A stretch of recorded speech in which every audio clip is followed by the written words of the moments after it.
Oh my God. I think that the greatest public health issue on the planet, like between nations and marriages and families, is emotional avoidance.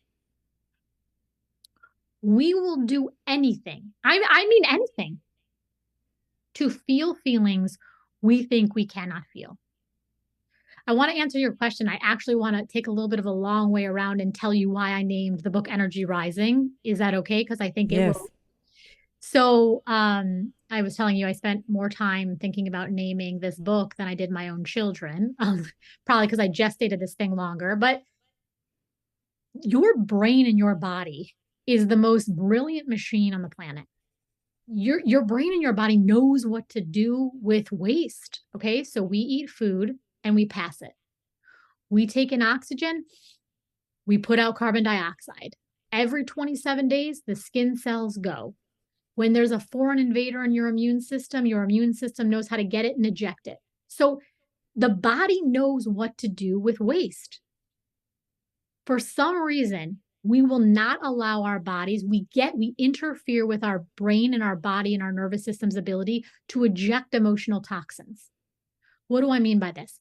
I start to have a feeling that I don't like. And what do? I start to, okay, I have to have a difficult conversation with somebody, or I know I need to do this thing for my business, but like I just, I can't. Or I know that I need to engage with my kids differently, or I know I need to engage with my spouse differently. And so this feeling starts to rise that doesn't feel good in the body. And what do? I avoid it. I deny it. I smush it down. I distract from it. I smush it down. I start scrolling. I smush it down. I smush it down. So this energy is quite literally trying to rise through the body. Okay. But we are the ones that are, we have these like little pinball flaps and we just keep like slapping it down, slapping it down, slapping it down. You do that for 5 years, 10 years, 50 years, 70 years. This is not an exaggeration. What is the only consequence of that? You will become emotionally constipated. You will become filled with emotional toxins. Well, then we know, I mean, you don't have to be a plumber to understand when there's a lot of junk in the pipes don't work as well. So then, so then there's so much emotional junk in my pipes. Somebody cuts me off at a stop sign and I am ready for World War III. You screwed up my order at Starbucks. It has ruined my day. My husband doesn't want to watch some, garbage show with me at night on the couch. He does not love me. Your nervous system is again designed. It's packing 150 million years of evolutionary power. It is designed to feel feelings. That's all it does. Nobody gets mad that the lungs are inflating and deflating and inflating and deflating. It's like just feel the feelings. But we need to have a powerful enough, because there are parts of the brain that will avoid it, will shut it down. And I'm happy to talk about that. But what I want people to hear at this point of our conversation is like it's actually not the situations in your life. It's the chronic unwillingness to feel feelings that your body is trying to pass that's actually creating a lot of pain in your life. And your life gets to feel so much better and so much more spacious and so more expansion when we start to move this energy. It's like metabolism. Like, mm-hmm. It's like if you can metabolize the emotions, you can eliminate them eventually, right? But if you're constantly avoiding them, they're just going to stick around. You mean there's no real physiological way that you can shut down metabolism. But imagine if your stomach and your liver were like, no, we're not Hey, gonna process you don't anything. like that. Yeah, exactly. Yeah, yeah. So maybe a bit of a neuro physiological explanation. Like what happens to the brain when we're triggered. In you can describe it with as much or a little detail as you talk about this a little bit in the book in terms of getting like arousal states, what our responses are like. Maybe tell us what happens when we're triggered. So the Starbucks coffee comes. It's not a grande. I don't even know. I don't order Starbucks. It's a grande. It's not a whatever other size venti, and you lose it. What is happening to the brain? Is that a state of hyper arousal? Or if someone says, or someone, your child is mouthy to you or whatever it is, and you're just like, that's it. I'm the worst. I'm just, I Yeah. guess this is it. Yeah. So in the book, I talk about the difference between being, for example, trigger mad and being mad. So let's say that someone, I think a really simple example of this again is like somebody messes up my coffee order or somebody cuts me off at a stop sign and I'm like mad for 2 blocks. I'm like, gosh, that was like kind of dangerous. And then I'm done. The emotion has moved through.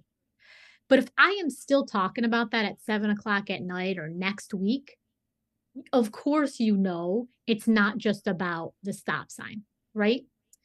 So what's really happening is it's touching these unconscious, largely emotional patterns, which is something like it's going to be these very because emotion is the native, primitive, and universal language of human beings. Okay, we all come out speaking a mother tongue of emotion, and if we're really honest about it, we all come out. We don't arrive on this planet like, wow, that was a really fun journey across this portal to Narnia. How lovely to be here. We're like red faced, terrified, enraged, screaming. So we have a very unique relationship with negative affect, which I think isn't should not be missed. Okay.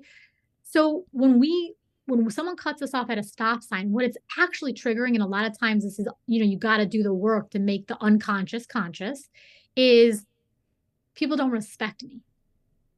I never get my turn. People never listen to me. It becomes this very kind of, we call it catastrophic thinking in psychology. It's kind of very black or white, binary kind of cognitive distortions.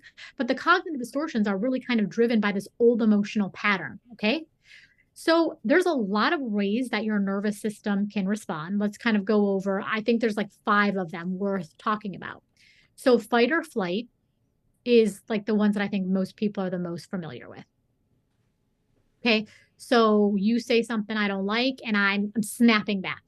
Right. And it doesn't even mean that I have to be losing my mind. What we're really thinking about is again, what is the emotional GPS in the nervous system looking like right now? So even if I'm like I sound kind of measured, if my heart is really pounding, my hands are really sweating, and my throat is really closing, even if I sound calm, that's putting a lot of stress on my body. Okay.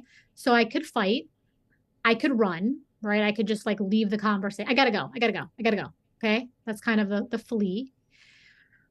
Freeze is when somebody says something to us and it activates us so much. It's like we just kind of freeze, right? We kind of lose our words or our bodies quite literally freeze. And we think that this is called like the prey response, right? So if you're being chased by a lion and you're a gazelle and you know that you can't outrun the lion, it's quite wise for the brain to really lock up the body.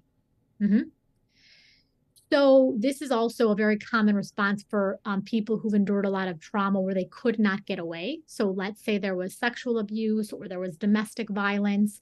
I truly cannot move my body out of the house or out of the assault. So I start to leave my body. I start to sort of cognitively sever from the body. Okay.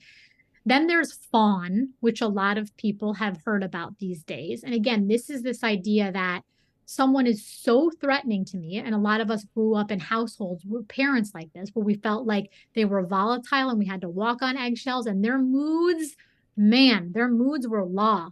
So we kind of understood that we had to pathologically appease them in order to stay safe.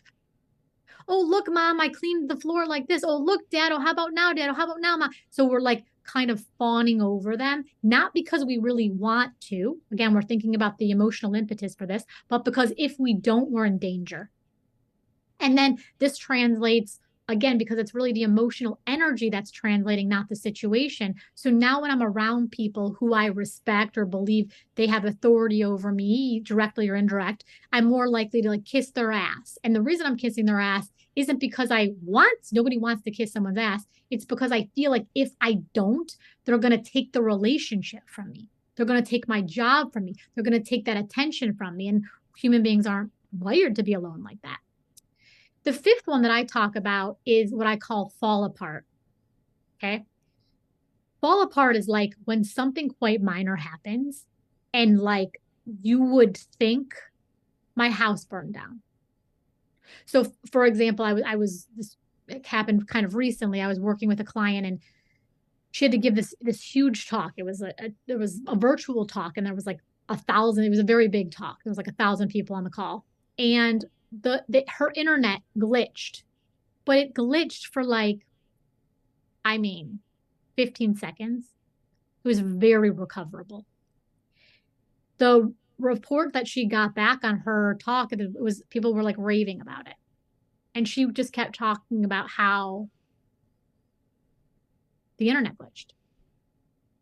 So it was like, because there was like one minor problem, the whole thing is ruined. And I think a lot of us, like high achieving women who, whether we're, high achieving at home or at work, or a lot of us try to do both, we feel like the broccoli isn't right on the table, and like we are losing our minds. And we're not, what I don't like is like we're losing our minds like we're savages. No, we're not savages. We're in a lot of pain. There's been a ton of pressure both put on us, and we've been complicit in a lot of that, right? And so now we feel like if things kind of go wrong, they're catastrophes. So those are a lot of different nervous system states. I want to say one other thing. When people do, so if you kind of noticed, a lot of those states, people can be more active, right? If I'm going to run from you, but if I'm going to freeze, that's actually a deactivated state of the nervous system. So some people in the face of conflict will become more hyper aroused. And some people, a lot of times when people have a lot of childhood trauma, a lot of emotional neglect, another common response, just to kind of break these into two general categories. One is hyper arousal and the other is hypo arousal. You'll see this in couples a lot. Okay. And it will look like this. Let's say it's a woman and a man. So the woman is saying, and I'm telling him, like, he's breaking my heart. I'm telling him I'm gonna leave the marriage. Like, let's say they get in a fight last night, and this guy's about to fall asleep. His eyes are closing, and what the guy will start to say, and it doesn't break down on gender lines. I'm just using this for the example. Is what the guy will start to say when he's back online, emotionally online, is he's like, "Oh no, I wasn't about to fall asleep." He was like, I literally felt like I was shutting down. And so what will happen in those dynamics is the anxious person will start to escalate out more. Like, you're not hearing me. You're abandoning me. I'm telling you, I'm so upset. Like, I'm going to leave the mirror, please. And then the other person, to compensate for all of that energy, because they don't know how their nervous system processes it differently, they'll start to look like they're shutting down more and more. And then you can see the disconnect that's so painful for both of them. But if we understood how nervous systems worked more clearly, I think we would have a lot more peace in our relationships.